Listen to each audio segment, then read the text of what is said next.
a young Jesuit who died shielding students from a grenade blast, will soon be on the path to sainthood, following Pope Francis' recent declaration in 2017 that those who give their lives for others in situations of certain death can be considered for canonization.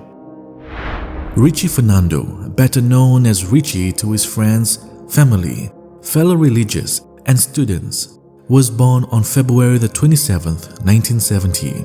He attended elementary school in Dominican School and finished his secondary education at the Claret School of Quezon City. He graduated with a degree in developmental studies from the Ateneo de Manila University, then entered the Society of Jesus after college and took up philosophical studies. When Richie was in high school, it was a service trip which inspired him to serve people and led him on the path to sainthood.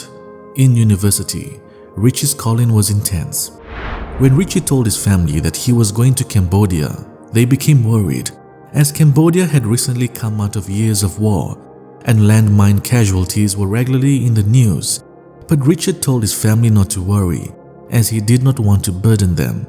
He would always tell his family that he loved the Cambodians and that he was always willing to serve the Cambodians. He was happy to serve the people he loved. Brother Richie Fernando set off for his journey and arrived in Bantai Prieb, Cambodia, in 1995 to serve at a Jesuit mission, which served people who had been disabled by polio, landmines, or other accidents. When Richie arrived, his love for the students quickly won their trust. He brought them to the hospital when they were ill or needed to be fit for a prosthetic. He shared meals with them, gave clothes to them, but most importantly, Brother Richie didn't discriminate against or look down on the young men at the school. Richie treated them as friends and even brothers. He was beloved by students, staff, and other missionaries of the Jesuit order. One of the students was an orphan named Sarom, who became a soldier at 16 and was maimed by a landmine 2 years earlier.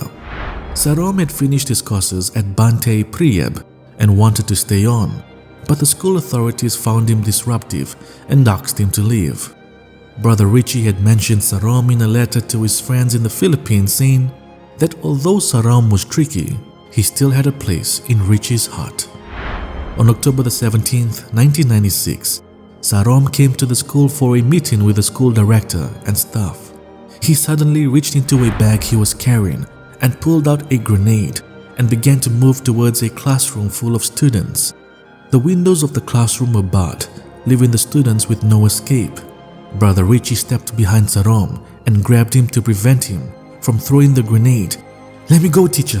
I do not want to kill you," Sarom pleaded. But he dropped the grenade and it fell behind him and Brother Richie.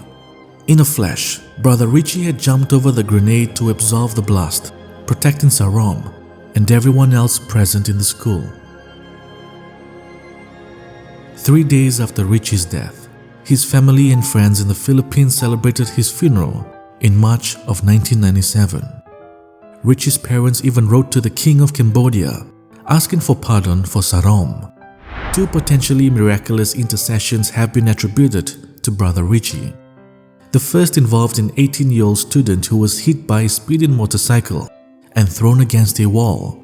She was in a coma, but when a prayer card for Brother Richie was placed on a pillow, she opened her eyes and eventually completely recovered. Many young Catholics in the Philippines have already considered Fernando a role model.